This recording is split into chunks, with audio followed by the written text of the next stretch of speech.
congregation is a community that is committed to creating justice. Not simply the ideal of justice, but the practice of it. And justice for us is not the punishment and retribution promoted in our larger society. It is not political power games which thrive on conflict and divide the world into a battle of us versus them. It is not a justice which seeks to silence the opposition and dominate the debate at any cost.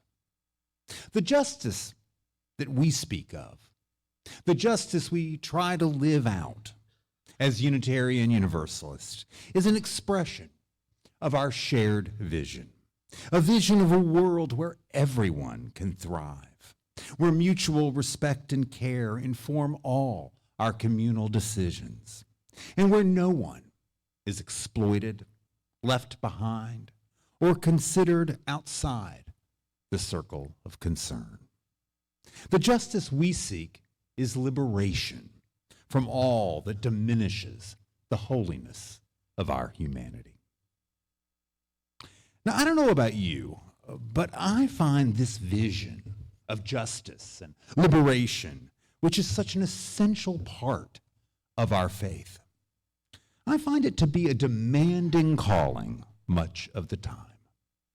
It is so easy and tempting to sit back and to watch the world unfold around me and to observe just how far away from those ideals we seem to have fallen. To shake my head in disgust or just weep with despair at all of the cruelty, ignorance, and needless harm happening each day. I want to believe in our potential for good, in the love that is at the center of everything and everyone.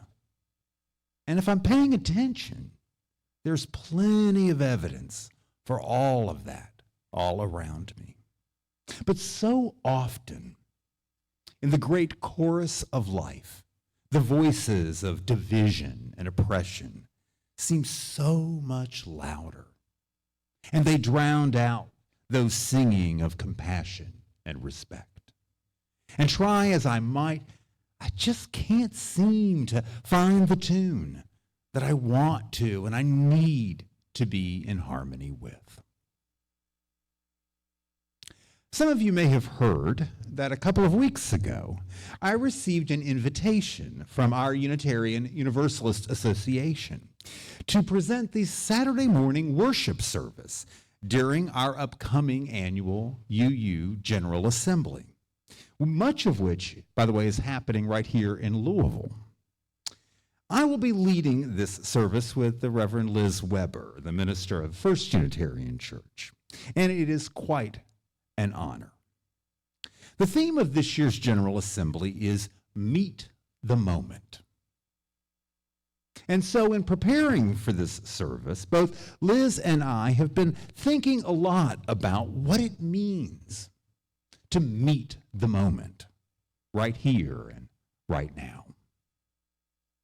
For me, there are many moments these days when, quite frankly, I find myself not so sure about what to believe in anymore.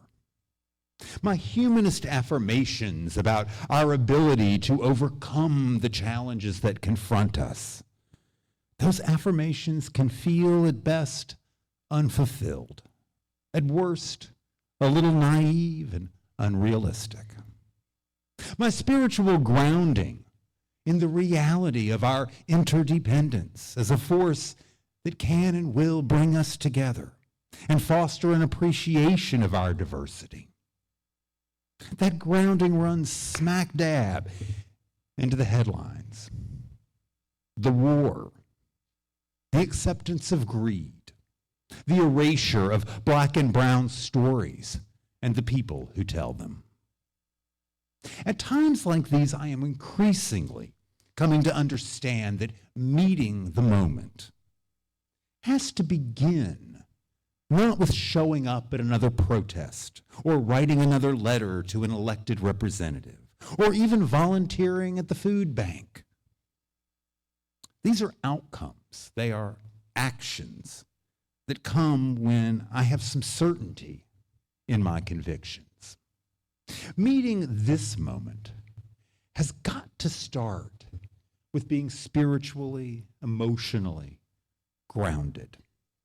And experiencing the unity of creation is more than just some nice idea that I want to or wish were true.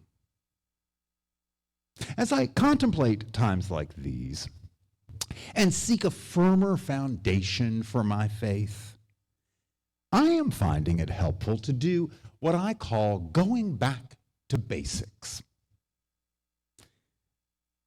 Revisiting, exploring once again some of the things that felt really true, really inspirational in my past. One such source of wisdom and guidance that I recently pulled off my bookshelf at home and I dusted it off was this book. This book by Unitarian theologian Forrest Church. It was published about 15 years ago. Now, I got to tell you, it says something about us as Unitarian Universalist that I think of a book written in 2009 as being from the past, containing perspectives that I embraced and was energized about during a different time of my life. In many, if not most religions, the scriptures and the holy writings that are referenced date back thousands of years, and there is little question as to their relevance to life today. We UUs are always seeking the latest revelation and recognize that our collective wisdom is ever-changing and transforming. And perhaps out of this eagerness to stay current, we can move to the next thing quickly, or at least I can. Now, Forrest Church was the longtime minister of the All Souls Unitarian Church in New York City. Some of you may be familiar with him for his extensive writings about the role of religion in the history of American democracy, or for his amazing reflections on love and the meaning of death, which he authored during his final years of life, right before his passing from cancer at the age of 61. This book, titled Cathedral of the World, was Forrest Church's last book. It was his attempt to articulate a universalist theology for the 21st century. I first came across it during my final years of seminary, and I remember being highly moved by his words and thinking, hey, this may just be it, the future of our faith. The entire book is built around a simple yet incredibly powerful metaphor about the oneness of God and the spiritual quest for meaning itself. The first chapter begins like this.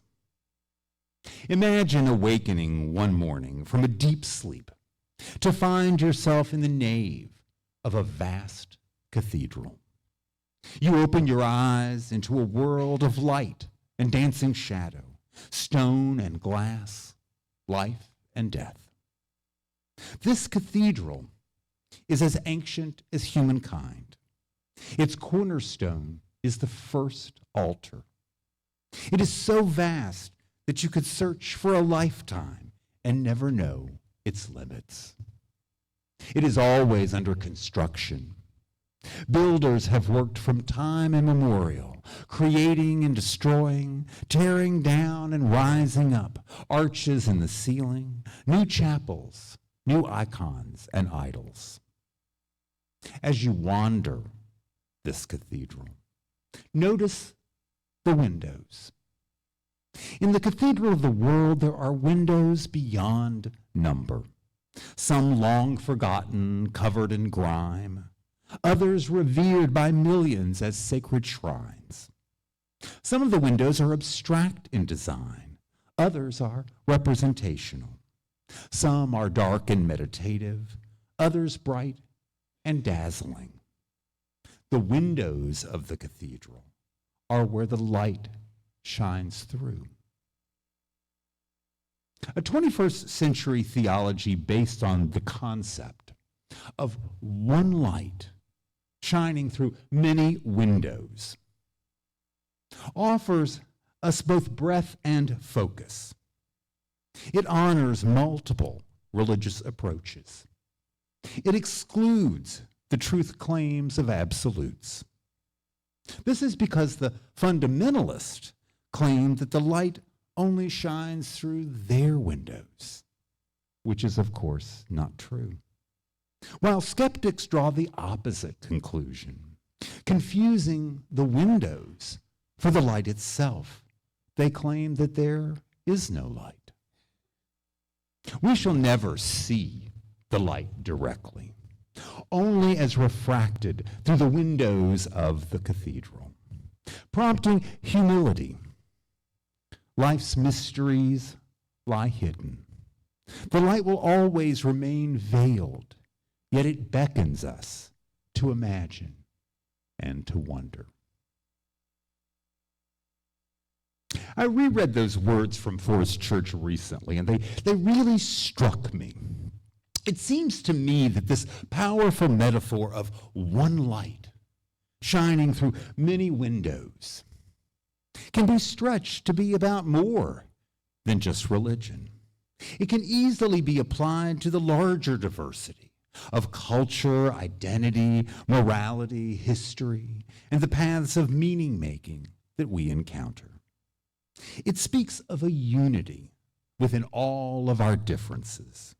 It reminds me that when I come across someone who appears to think or to believe very differently than I do, perhaps they're just looking at the light through a window that doesn't look like mine.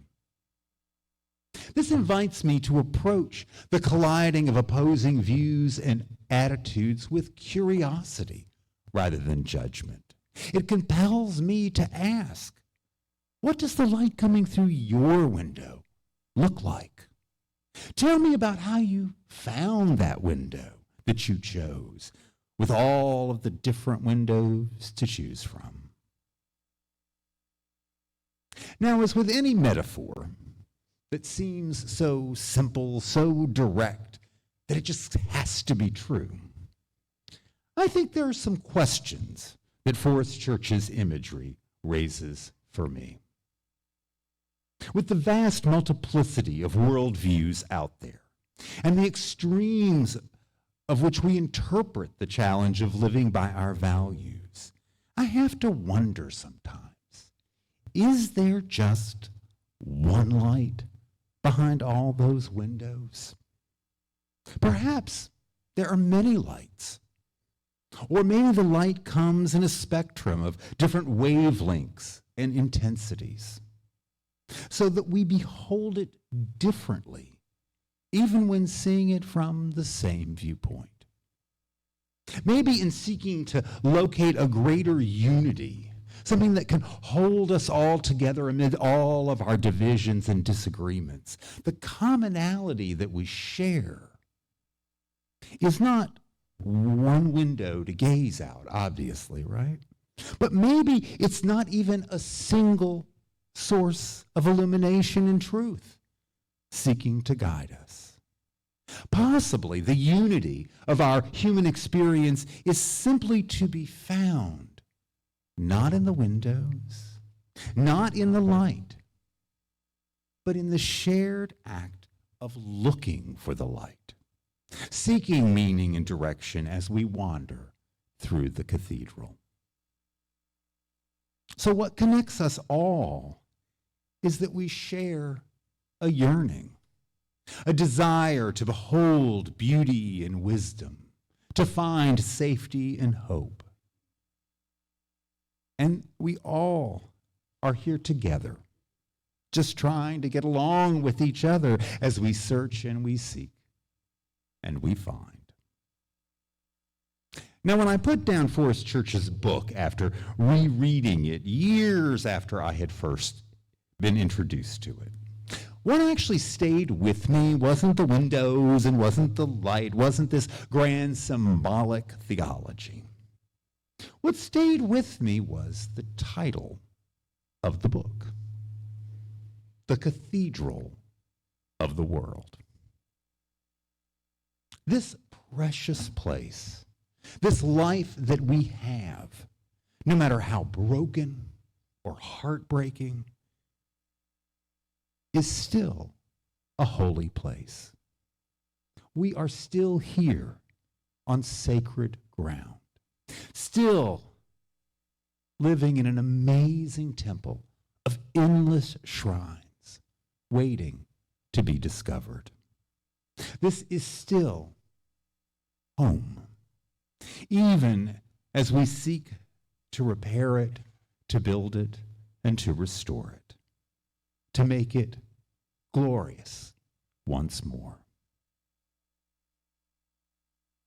Amid all of the turmoil and the tragedy of life, I encourage you to spend some time, maybe this week, connecting with whatever it is that brings you back to feeling spiritually grounded, to remembering who you are, who you want to be, and knowing that you are not alone.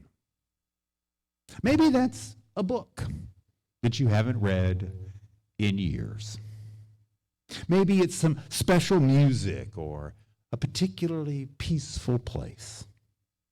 Perhaps it's reading the profiles of the Americans who tell the Truth Project, some of which have been on display in our welcoming space here at All Peoples for the last couple of months. And if you missed them, you can read them online.